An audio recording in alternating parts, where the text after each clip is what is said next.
ప్రభుత్వ సంపూర్ణ సహకారంతో ఆంధ్రప్రదేశ్ రాజధాని అమరావతి ప్రగతి ఇక అన్స్టాపబుల్. ఈ ప్రయాణాన్ని ఇక ఎవరు ఆపలేరు అని ముఖ్యమంత్రి చంద్రబాబు ధీమా వ్యక్తం చేశారు. గత ప్రభుత్వ విధ్వంసంతో ఆగిపోయిన రాజధాని నిర్మాణ పనులను ప్రధాని నరేంద్ర మోడీ చేతుల మీదుగా పునః ప్రారంభించామని, 2028 నాటికి అద్భుతమైన నగరాన్ని నిర్మించి చూపిస్తామని ఆయన స్పష్టం చేశారు. అమరావతిలో శుక్రవారం 15 బ్యాంకులు, బీమా కంపెనీలు ప్రధాన కార్యాలయాల నిర్మాణానికి జరిగిన శంకుస్థాపన కార్యక్రమంలో ఆయన పాల్గొని ప్రసంగించారు. రాజధానిలో ఆర్థిక కార్యకలాపాలను పరుగులు పెట్టించే లక్ష్యంతో 1334 కోట్ల వ్యయంతో 15 ప్రతిష్టాత్మక ఆర్థిక సంస్థలు తమ కార్యాలయాలను ఏర్పాటు చేయడంపై సీఎం హర్షం వ్యక్తం చేశారు. State bank of India, LIC, Canara bank, bank of Baroda, NABARD వంటి దిగ్గజ సంస్థల రాకతో అమరావతిలో ఫైనాన్షియల్ డిస్ట్రిక్ట్ శరవేగంగా రూపుదిద్దుకోనుందని తెలిపారు. ఈ సంస్థల ద్వారా ప్రత్యక్షంగా 6556 మందికి ఉద్యోగ అవకాశాలు లభిస్తాయని వివరించారు. ఈ సంస్థలన్నీ తమ ప్రధాన కార్యాలయాలను ప్రపంచ స్థాయి ప్రమాణాలతో అద్భుతమైన ఆర్కిటెక్చర్ తో నిర్మించాలని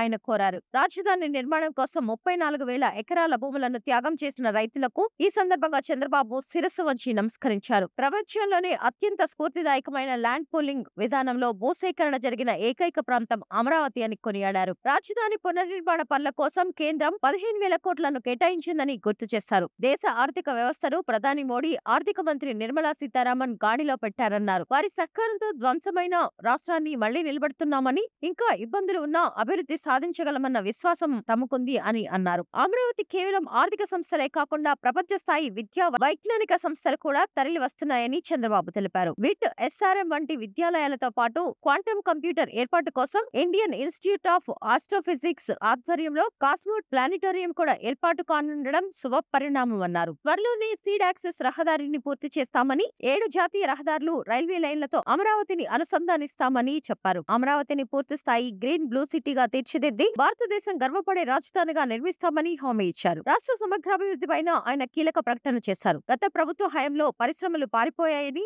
అయితే కూటమి ప్రభుత్వంపై భరోసాతో ఏపీకి మళ్లీ పెట్టుబడులు వస్తున్నాయని, అందులో భాగంగానే గూగుల్ సంస్థ 1.37 లక్షల కోట్ల పెట్టుబడితో విశాఖకు వస్తోందని వెల్లడించారు. మరోవైపు గోదావరి, కృష్ణా నదుల నుంచి సముద్రంలోకి వృధాగా పోతున్న నీటిని పోలవరం నుంచి నల్లమల సాగర్ కు అనుసంధానించి రాయలసీమను సస్యశ్యామలం చేస్తామని ప్రకటించారు. ఈ ప్రాజెక్టుకు పూర్వోదయ పథకం కింద ఉదారంగా నిధులు కేటాయించాలని కేంద్ర ఆర్థిక మంత్రిని కోరారు. 2027 నాటికి పోలవరాన్ని పూర్తి చేసి జాతికి అంకితం చేస్తామని, కేంద్ర సహకారంతో ఏపీ త్వరలోనే నిలదొక్కుకొని దేశ ప్రగతికి వెన్నెముకగా నిలుస్తుందని చంద్రబాబు ధీమా వ్యక్తం చేశారు.